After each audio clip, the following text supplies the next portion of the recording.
दोपहर का वक्त था। गर्मी से झुलसती सड्डा के चुभती धूप और भागती बीड्डा में कोई किसी को नहीं देख रहा था। ऐसे में एक बुजुर्ग व्यक्ति सफेद लेकिन जर्जर धोती कुर्ता पहने, पसीने से लथपथ, हाथ में एक पुराना सा लिफाफा लिए धीमी चाल से एक बड़े प्राइवेट बैंक की तरफ बरछ रहा था। उसकी चाल थकी हुई थी, आंखें झुकी हुई थी, लेकिन चेहरे पर एक अजीब सी शांति थी, जैसे उसे किसी चीज की जल्दी नहीं और ना ही किसी से कुछ साबित करना है। जैसे ही वो बैंक के गेट पर पहुंचा, सिक्योरिटी गार्ड लगभग 35 साल का हट्टा कट्टा नई वर्दी में तने हुए चेहरे वाला उसकी तरफ बढ़ा। ये बुढ़े कहाँ चला आ रहा है? ये भीख मांगने की जगह नहीं है, गार्ड ने हाथ से उसे रोकते हुए कहा। बुजुर्ग ने नजरें उठाईं, थोड़ी सी मुस्कान के साथ बोले, बेटा, बैंक में थोड़ा जरूरी काम है, बस 2 मिनट लगेंगे। गार्ड का चेहरा और सख्त हो गया। तुझे समझ में नहीं आता, यहाँ कोई चैरिटी नहीं चल रही। तुझ जैसे कई आते हैं रोज, चल हट वरना डंडा लगेगा। बुजुर्ग कुछ कहने ही वाले थे कि गार्ड ने सबके सामने उसे धक्का दे दिया। इतना जोर से नहीं कि वो गिर पड़े, लेकिन इतना जरूर कि उनकी इज्जत जमीन पर जा गिरी। साले भिखारी बन के आकर टाइम पास करते हो, इनका भी कोई काम होता है क्या? भीड़ में से किसी ने ताना मारा। कुछ लोग हंसे, कुछ नजरें फेर कर आगे बढ़ गए। बुजुर्ग चुपचाप वहीं बैंक की सीढ़ियों पर बैठ गए, पसीने में भीगी पीठ, हाथ अब भी लिफाफे पर टिका था। उन्होंने ना विरोध किया, ना रोष दिखाया, सिर्फ मौन, बिल्कुल शांत, जैसे कुछ सोच रहे हो। कुछ मिनटों बाद बिल्कुल अचानक एक तेज ब्रेक की आवाज ने माहौल बदल दिया। एक पुलिस जीप बैंक के सामने आकर रुकी। बैंक के ग्राहक और गार्ड सभी चौंक गए। अंदर से एक सीनियर इंस्पेक्टर निकला। यूनिफॉर्म चमक रही थी, चेहरे पर गंभीरता। वो तेजी से सीढ़ियों की ओर बढ़ा और जैसे ही उसकी नजर बुजुर्ग पर पड़ी, उसके कदम ठिठक गए। सर वो वहीं रुक गया और सीधा सल्यूट मारा। बैंक के गार्ड की आंखें फटी की फटी रह गई। सर आप यहां? इंस्पेक्टर की आवाज में श्रद्धा थी, शर्म नहीं। भीड़ जैसी जम सी गई, चुप्पी गहरी हो चुकी थी। आपका फोन आया था, मैंने खुद आने का निर्णय लिया। बैंक के बाहर अचानक जो दृश्य बना था, वो किसी ने सपने में भी नहीं सोचा था। जिस बुजुर्ग को अभी कुछ मिनट पहले तक लोग भिखारी समझ रहे थे, उसी के सामने अब शहर का सीनियर इंस्पेक्टर सैल्यूट में खड़ा था। सड़क पर चलते लोग भी रुकने लगे। कोई मोबाइल से वीडियो बना रहा था, कोई बस स्तब्ध देख रहा था। गार्ड के हाथ कांपने लगे, उसका चेहरा पीला पड़ गया था। इन्हें किसने रोका? किसने? इंस्पेक्टर की नजर गार्ड पर गई। गार्ड ने नजरें झुका ली, कुछ बोल नहीं पाया। इंस्पेक्टर आगे बढ़ा और धीरे से बुजुर्ग के सामने झुककर बोला, सर माफ कीजिएगा, आपको यह सब सहना पड़ा। गाड़ी चल रही। चलिए, माननीय मंत्री जी ने आपकी प्रतीक्षा में समारोह थोड़ी देर के लिए रोका है। बुजुर्ग धीरे धीरे खड़े हुए। कोई शिकायत नहीं, कोई गुस्सा नहीं। उनके चेहरे पर वही पुरानी मुस्कान थी, शांत पर ठहरी हुई। मैंने कहा था ना बेटा, थोड़ा जरूरी काम है। बैंक में उन्होंने इंस्पेक्टर की ओर देखा। इंस्पेक्टर ने गार्ड को इशारा किया, तुरंत बैंक मैनेजर को बुलाओ। भीतर से बैंक मैनेजर भागते हुए आया। उसने बुजुर्ग को देखा, फिर इंस्पेक्टर को, और एकदम चौंक पड़ा। ओ माय गॉड, ये तो श्री रामेश्वर प्रसाद अवस्थी है ना? अब सच्चाई खुलनी शुरू हो चुकी थी। हाँ, वही अवस्थी साहब, जिनकी वजह से हमारा बैंक आज इस शहर में इतनी ऊंचाई पर है। यही है वो शख्स जिन्होंने आजादी के बाद पहली बार गांवों में बैंक शाखाएं खोलने का सपना देखा था।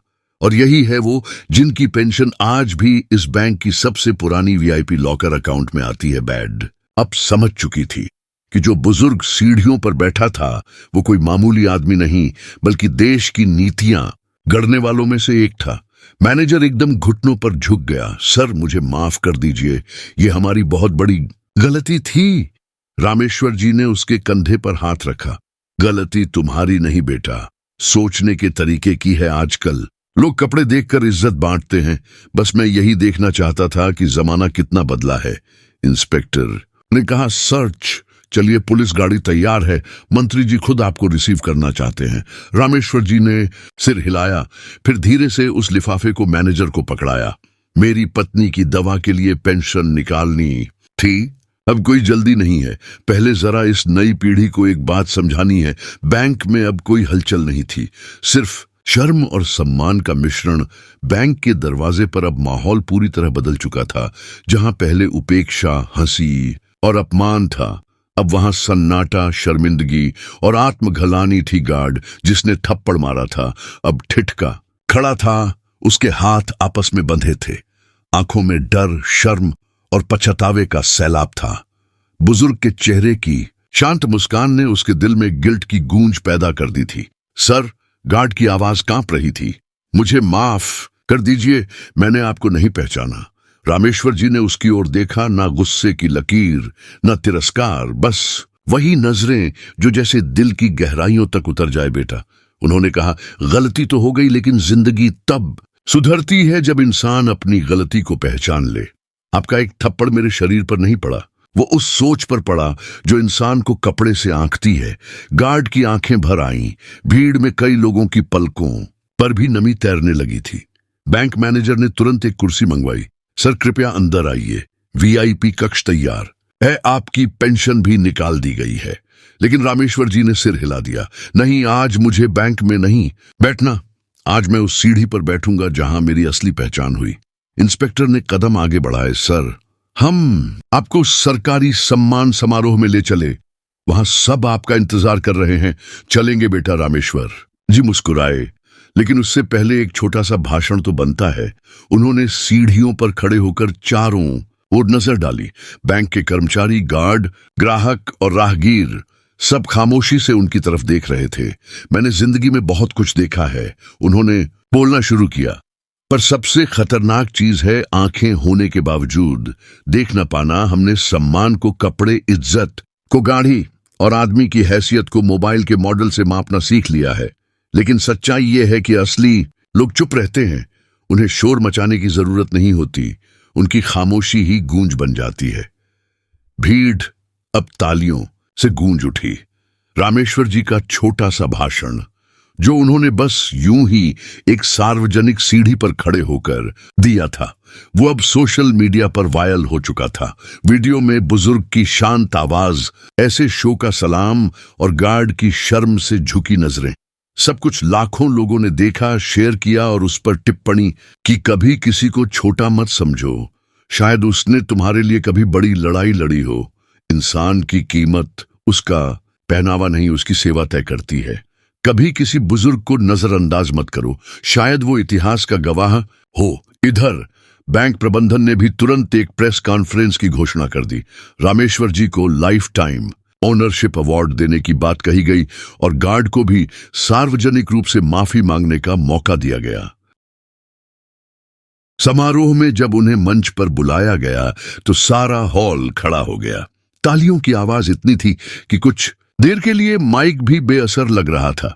मंच पर मंत्री, अधिकारी, अफसर और युवा कार्यकर्ता सभी एक तरफ और बीच में अकेले खड़े थे। वही बुजुर्ग जिनके कपड़े अब भी वैसे ही सादे थे, लेकिन उनके सम्मान में झुके सिर अब एक नई इबारत लिख रहे थे। रामेश्वर जी ने मंच से बोलना शुरू किया। यह पुरस्कार मेरे लिए नहीं, उन तमाम बुजुर्गों के लिए है जो आज सड़कों पर है, सीढ़ियों पर है, अस्पतालों के बाहर है और जिन्हें सिर्फ इसलिए नहीं सुना जाता क्योंकि उनके पास पहचान की कोई चमक नहीं है। आज इस मंच से बस एक गुजारिश है, अगर आप किसी को कुछ दे नहीं सकते तो कम से कम उसकी इज्जत ना ले। इंसान की पहचान उसके पद से नहीं, उसके कर्म और चरित्र से होती है। हर बुजुर्ग में एक बीता हुआ इतिहास है और हर अपमान भविष्य की चेतावनी। इज्जत बांटने से नहीं घटती और जो खामोशी से जी है वो अक्सर सबसे ऊंचा होता है।